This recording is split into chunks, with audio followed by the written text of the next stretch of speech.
열왕기하 2장 7절에서 14절까지 말씀 찾으신 줄 알고 저와 함께 교독하도록 하겠습니다.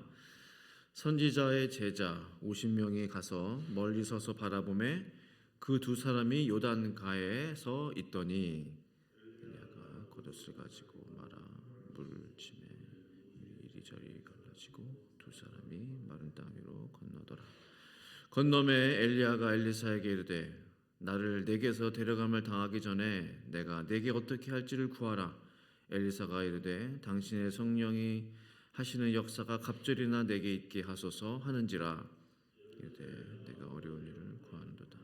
그러나 나를 내게서 데려가시는 것을 내가 보면 그게 내게 이루어지려니와 그렇지 아니하면 이루어지지 아니하리라 하고 두 사람이 길을 가며 말하더니 불수레와 불말들이 두 사람을 갈라놓고 엘리야가 회오리 바람으로 하늘로 올라가더라.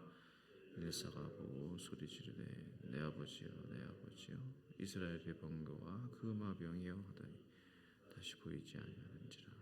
이 엘리사가 자기 옷을 잡아 둘로 찢고 엘리야의 몸에서 떨어진 겉옷을 주워 가지고 돌아와 요단 언덕에 서서 엘리야의 몸에서 떨어진 그의 겉옷을 가지고 물을 치며 이르되 엘리야 하나님 여호와는 어디 계시나이까 하고 그도 물을 치매 물이 이리저리 갈라지고 엘리사가 건너니라.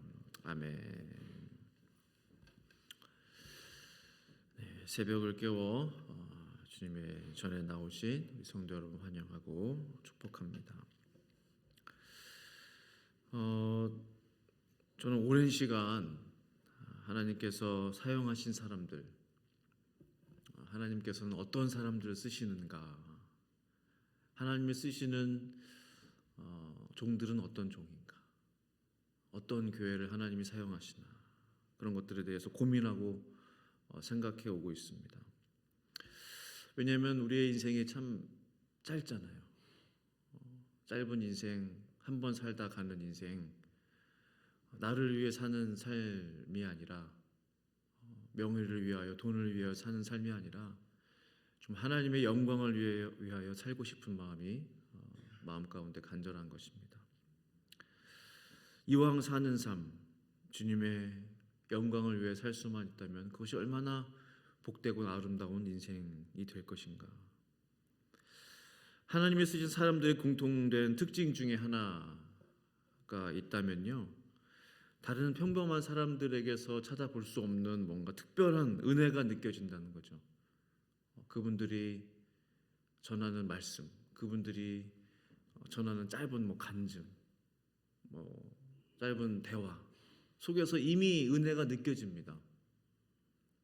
뭔가 하나님의 특별한 기름 부으심이 있다는 거죠. 목회자뿐만 아니라 평신도분들 중에서도 하나님의 은혜가 있는 분들이 많이 계시죠. 이 시대 교회가 반드시 회복해야 할 것이 있다면 바로 그 하나님의 은혜, 그 하나님의 능력일 것입니다. 능력 받기를 더욱 사모해야 합니다. 하나님 알기를 더 힘써야 합니다. 왜냐하면 호세아 6장 3절에서 그러므로 우리가 여호와를 알자, 힘써 여호와를 알자. 하나님을 더 힘쓰고 애써서 하나님을 알아가자. 하나님을 만나기 위해 더 노력하자, 애쓰자. 예수님께서도 성령이 너에게 임하시면 너희가 권능을 받고 라고 했습니다. 그러니까 하나님이 우리에게 능력 주기를 원하신다는 거죠. 권능을 주기 원하시고 은혜 주기를 원하시는 거죠. 우리가 먼저 은혜를 구하고 사모하는 어떤 그런 마음이기 이전에 하나님께서는 먼저 우리에게 하나님의 은혜를 주기 원하신다는 사실. 성경에서도 권능에 대해서, 능력 받는 것에 대해서 정말 성경 곳곳에서 강조하고 계시는데요. 지금으로부터 거의 3,000여 년 전 하나님의 능력 받기를 사모했던, 하나님의 은혜 받기를 사모했던 하나님의 종이 있었습니다. 그는 바로 오늘 본문의 엘리사입니다. 이 엘리사 가만히 보니까요, 정말로 하나님의 은혜와 하나님의 능력에 대한 사모함이 너무나 넘쳤어요. 그러니까 보니까 하나님의 은혜를 이토록 사모하니 하나님이 그 사모하는 만큼 채워주시는구나. 그 엘리사의 직업이 뭐였죠? 원래 농부였습니다. 그 아버지의 뒤를 이어 꽤 유복했던, 소를 여러 마리 가지고 있었던 농부였는데 하나님을 잘 알지 못했죠. 농사짓는 농사꾼이었습니다. 평신도 출신의 엘리사가 어떻게 능력의 종이 될 수 있었을까요? 오늘 그 비결을 성도님들과 함께 나누기를 원합니다. 엘리사에게는요, 남들에게 없는 평범하지 않은 영적인 사모함이 있었어요. 갈급함이 있었어요. 뭐 주시면 받고 안 주시면 그만, 이게 아니었어요. 하나님의 능력 받기를 정말 사모했다는 거죠. 내가 롤모델로 삼을 수 있는 좋은 리더를 만나는 것 참으로 중요한데요. 더욱 중요한 것은 나도 저 사람처럼, 나도 저분처럼, 나도 저 성경의 인물처럼 되기를 원합니다 라는 그 사모함, 그 기대함이 더 중요한 거죠. 저분에게 임한 하나님의 능력과 기름 부음을 내게도 주소서 라는 그 갈급한 말입니다. 엘리사는 엘리야처럼 되고 싶었어요. 쉽게 말하면 엘리사는 나의 스승 엘리야처럼 될 수만 있다면 오직 그의 관심은 그것이 전부였습니다. 사실 엘리야에게도요, 수많은 제자들이 있었던 것을 알 수가 있어요. 왜냐하면 엘리야가 베델로 가니까, 베델로 가서 엘리사야 이제 베델에서 머물러라, 하나님이 나를 데려가실 것이다. 근데 엘리사는 베델에 머물지 않고 계속 스승을 따라다니죠. 베델에 가니 그곳에서 엘리야의 제자들을 만날 수 있었어요.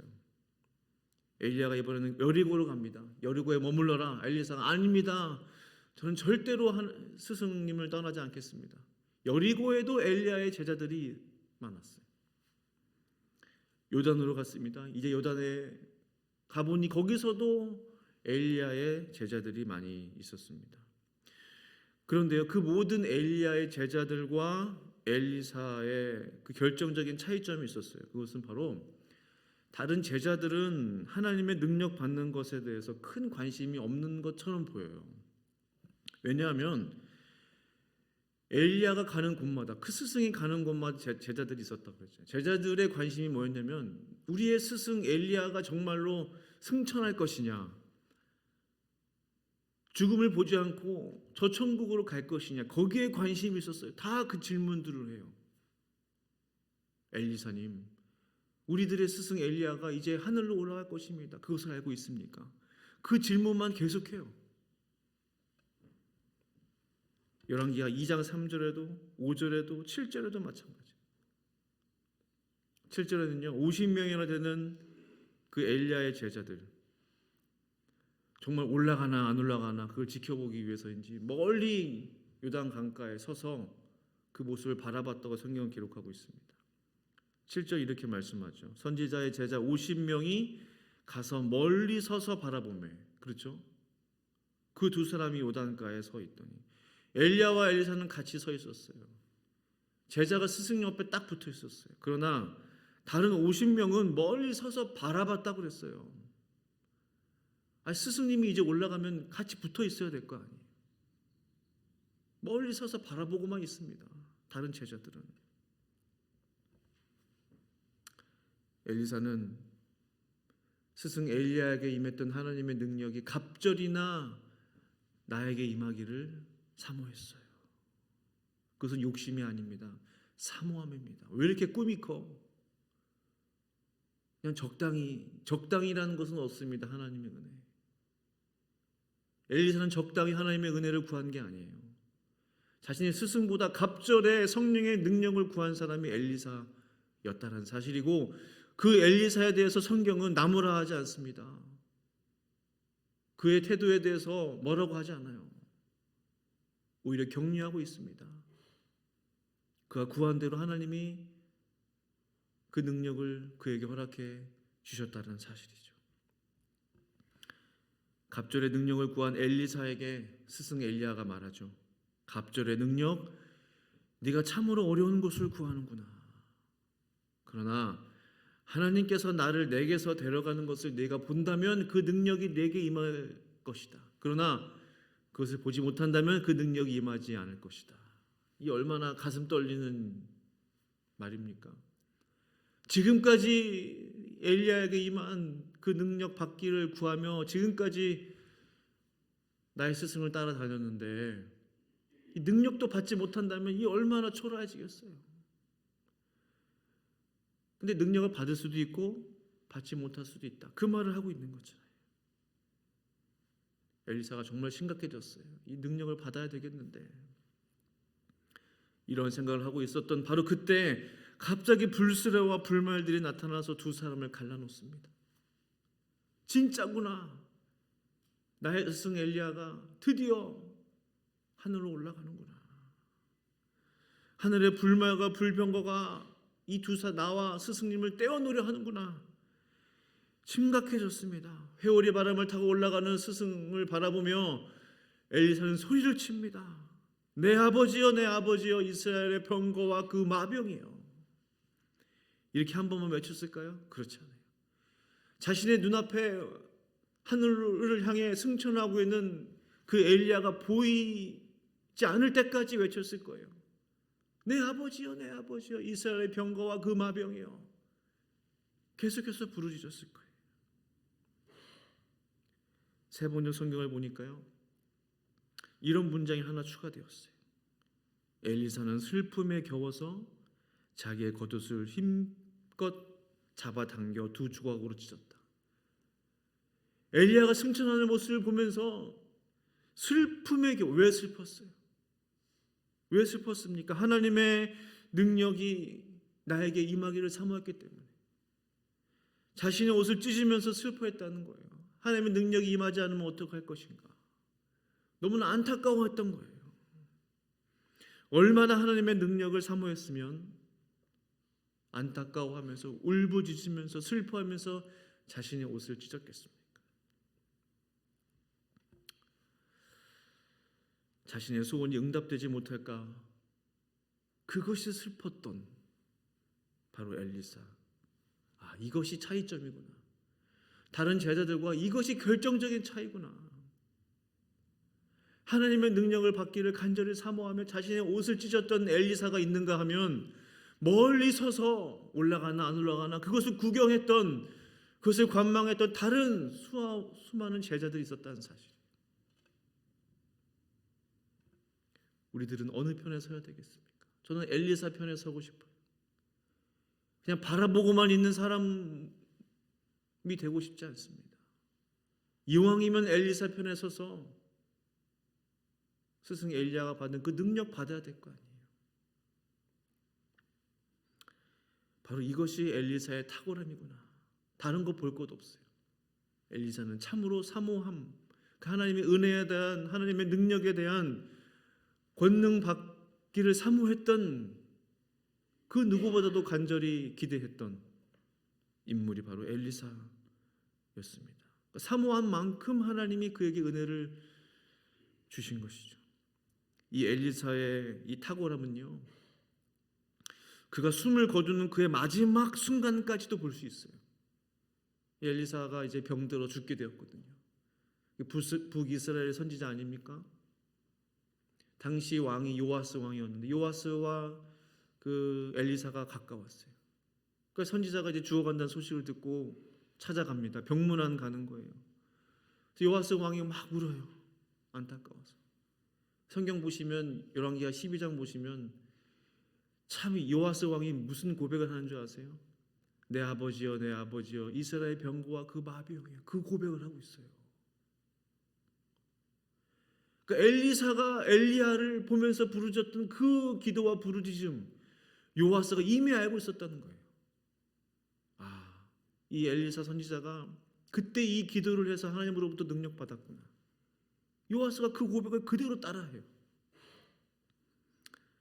여하튼 엘리사가 이제 죽어가잖아요. 왕에게 이런 부탁을 합니다. 왕이시여, 활과 화살을 가져오소서. 활과 화살을 가져와요. 동쪽 창문을 여소서. 동쪽 창문을 열어요. 그쪽 창문은 동쪽에는 이제 아람국이 있죠. 이제 활 시위를 당기소서. 엘리사가 그 왕의 손 위에 손을 얹습니다. 어떤 의미죠? 나의 능력이 당신에게 임하기를 원합니다. 안수의 의미가 있는 거죠. 하나님의 은혜가 임하기를 구하며 손을 얹었다는 거예요. 화살을 당기게 됩니다. 이 화살이 왕과 이스라엘 백성들을 구원할, 아람 군대로부터 구원할 하나님의 구원의 화살이 될 것입니다. 그 고백을 하는 거예요. 엘리사는 죽어가면서도 그의 능력은 죽어가지 않았다는 사실이에요. 엘리사는 병들어 오늘 죽나 내일 죽나 죽음을 기다리고 있었지만 그의 몸은 병약해졌지만 그의 능력은 약해지지 않았다는 사실이에요. 이제 그 화살, 그 구원의 화살을 가지고 땅을 치소서라고 말하죠. 그 요아스 왕이 땅을 몇 번 칩니까? 3번을 칩니다. 땅. 엘리사가 소리를 질러요. 병들어 죽어가는 사람이 소리를 질러. 왜 소리를 질렀어요? 왜 3번만 땅을 치냐는 거예요. 왜 3번만? 구원의 화살이라고 말했는데 왕이 3번 땅을 치셨기 때문에 아람 군대를 3번 이길 것입니다. 만약 왕이 5번, 6번을 쳤다면 이 화살을 통해서 그 아람 군대를 5번, 6번을 물리쳤을 것입니다. 완전히 그 나라를 멸망시켰을 것입니다. 라는 고백을 하는 거예요. 엘리사는 죽어가면서까지도 하나님의 그 능력을 사모했고 하나님의 구원을 사모했던 사람이었다는 거죠. 그리고 엘리사는 그 마지막 그 기도를 해주고 숨을 거두게 됩니다. 병들어 죽어가던 엘리사, 마지막 순간까지 하나님의 능력을 왕에게 전수해주고 싶었던 그 엘리사였습니다. 더욱 놀라운 사실은요, 열왕기하 13장 21절 보시면 엘리사가 죽었어요. 그를 장사하였고 해가 바뀜에 모압 도적대들이 그 땅에 온지라. 마침 사람을 장사하는 자들이 그 도적대를 보고 그 시체를 엘리사의 묘실에 들이던짐에 시체가 엘리사의 뼈에 닿자 곧 회생하여 일어섰더라. 참으로 믿을 수 없는 광경이 펼쳐졌어요. 죽은 엘리사입니다. 엘리사의 묘실에 그 사람을 장사하는 장의사쯤 되겠죠. 그 도적대들이 보고 오는 것을 놀래가지고 장사를 하다 말고 그 시체를 모르겠다 엘리사의 묘실에 집어 던졌는데 그 엘리사의 뼈에 닿자마자 그 죽은 시체가 살아났다는 거예요. 얼마나 놀라운 하나님의 역사입니까? 얼마나 놀라운 하나님의 은혜입니까? 그가 잘나서, 그가 똑똑해서, 그의 스펙이 좋아서 아니에요. 엘리사는 죽어가는 순간까지도 하나님의 능력을 베풀었던 사람, 죽어서도 죽은 시체를 살리는 놀라운, 정말 설명할 수 없는, 믿기 어려운 하나님의 능력이 그를 통해서 나타나게 되었다는 사실입니다. 단 하나, 하나님의 능력과 은혜에 대한 말할 수 없는 사모함, 엘리사를 통해 배울 수 있는 단 하나, 말할 수 없는 사모함, 하나님의 능력 받기를 참으로 간구했던 그 간절한 마음, 포기를 몰랐던 그 마음, 결국 그런 마음이 지금의 엘리사가 되게 한 줄로 믿는 것입니다. 엘리사가 가진 그 사모함이 저와 성도님들의 사모함 되기를 간절히 축원합니다. 엘리사에게 임한 하나님의 능력이 저와 성도님들에게도 임하시길 간절히 축원합니다. 이 새벽에 간절히 기도할 때 엘리사의 심정으로, 엘리사의 마음으로 기도하실 수 있기를 간절히 축복합니다. 우리 함께 기도하시겠습니다. 거룩하신 아버지 하나님, 평범한 농부 출신의 엘리사가 어떻게 이렇게 놀라운 하나님의 종, 하나님의 사람이 되었습니까? 믿기 어려운 일들이 그를 통해서 일어났습니다. 하나님, 그렇습니다. 엘리사에게 있었던 것은 하나님의 능력, 그 사모했던 그 사모함, 간절한 마음, 포기를 모르는 그 갈급한 마음인 것을 고백합니다. 하나님, 우리들에게도 하나님의 그 능력을 향한 갈급한 마음을 허락하여 주소서. 우리 모든 교회 성도들에게도 하나님의 은혜를 향한 갈급함 허락하여 주시옵소서. 그래서 주님께 쓰임 받는 우리 모든 성도와 교회 될 수 있도록 역사하여 주시옵소서. 감사드리고 예수님의 이름으로 간절히 기도합니다. 아멘.